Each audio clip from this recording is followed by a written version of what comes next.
Hi friends, నేను మీ శ్రీనివాస్ని. ఈరోజు మనం థగ్ లైఫ్ సినిమా గురించి మాట్లాడుకుందాం. ఇది ఇప్పుడు తెలుగు, తమిళ, మలయాళంలో ఇట్లా మనకు పాన్ ఇండియా మూవీగా అయితే రిలీజ్ అయిపోయింది. పాన్ ఇండియా మూవీ అంటే ఇప్పుడు ఏమైపోయిందంటే తమిళ నుంచి ఒక నలుగురు క్యారెక్టర్లు, అలాగే కన్నడ నుంచి ఒక ఇద్దరు క్యారెక్టర్లు, తెలుగు నుంచి ఒక ఇద్దరు క్యారెక్టర్లు, అలాగే మలయాళం నుంచి ఒక ఇద్దరు క్యారెక్టర్లు తీసుకొని వచ్చి సినిమాని అయితే చేసేస్తున్నారు అనమాట. స్టోరీకి సంబంధం లేకుండా ఉండే యాక్టర్స్ నుంచి తీసుకొని వచ్చి ఆ సినిమాలో వేసి ఆ సినిమాని నాశనం చేశారని చెప్పొచ్చు. అసలు మెయిన్ ఈ సినిమాకి విలన్ ఎవరంటే సినిమాలో విలనే లేరండి. విలన్ వచ్చి మనకు తెలిసి మణిరత్నం గారే విలన్ ఈ సినిమాకి. ఈ సినిమాలో ఎవ్వరు కానీ అసలు ఎవరి క్యారెక్టర్ బాగానే లేదు. అసలు ఎవరిది ఎందుకు సినిమాలో అందరూ యాక్టర్స్ వస్తున్నారో పోతున్నారో తెలియదు. సెకండ్ హాఫ్లో అయితే కనుక ఫస్ట్ హాఫ్ వరకు ఒక రకంగా సినిమా పోయిందండి. సెకండ్ హాఫ్ అయితే మరీ వరస్ట్గా తయారైపోయింది. సినిమాలో కాట్మండ్లో తీసుకుని పోయి ఆయన్ని తోసేస్తారు. ఆయన కరెక్ట్గా గబగబాని లేచి రెడీ అయిపోయి వచ్చి వీళ్ళని చంపడానికి రావడం, ఈ క్లైమాక్స్లో ఈ ఐశ్వర్య క్యారెక్టర్ ఒకటి, ఇవన్నీ అసలు ఒక రకంగా చూస్తే ఆమె త్రిషాని అయితే అన్యాయం చేసేసారు ఈ సినిమాలో. ఒక రకంగా ఆయన కమల్ హాసన్ పెట్టుకుంటాడు, మళ్ళీ సింబు పెట్టుకుంటాడు. కమల్ హాసన్ ఎత్తి పెంచినోడు వీడు సింబు కూడా ఆమెనే పెట్టుకుంటాడు అనమాట. ఈ విధంగా ఎవరైనా పెట్టుకోవచ్చు ఆమెను వారిగా సినిమాలో చూపించేశారనమాట.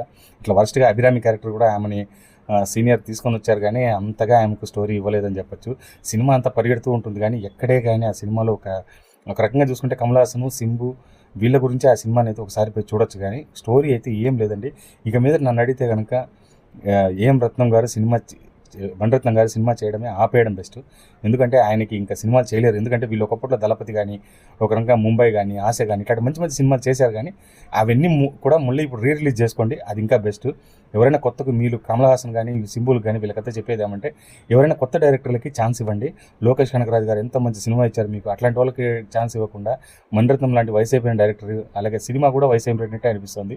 సినిమాలో కూర్చొని చూసినంతసేపు విసుగంటే విసుగు కాదు. 150 రూపాయలు ఊరికైనా బొక్క ఈ సినిమాకి. అసలు పోవాల్సిన సినిమానే కాదు, మనం చూడాల్సిన సినిమానే కాదు. ఊరికి ఇంకా వాళ్ళు కమల్ హాసన్ బాగానే యాక్షన్ చేశాడు, అలాగే సింబు కూడా మంచి క్యారెక్టర్ అనమాట. లాస్ట్లో సింబు చనిపోవడం కొంచెం ఇబ్బంది అనిపించింది సినిమాలో చూడడానికి.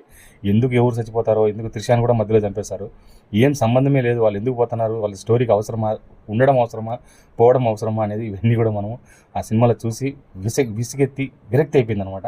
ఇంక మీద ఇట్లాంటి సినిమా చేయొద్దని మణిరత్నం గారికి చెప్తున్నాను. అలాగే మా డైరెక్టర్లు కూడా రాఘవేంద్రరావు గారు, అలాగే కోదండరామరెడ్డి గారు, దాసనారాయణరావు గారు వీళ్ళందరూ ఆ టైంలోనే వాళ్ళ సినిమాలు ఫ్లాప్ అవుతున్నాయని తెలిసి పక్కకెత్తి వెళ్ళిపోయారనమాట. కాబట్టి మీరు కూడా ఇంకా సినిమా చేయొద్దండి మణిరత్నం గారికి మా విన్నపం అనమాట.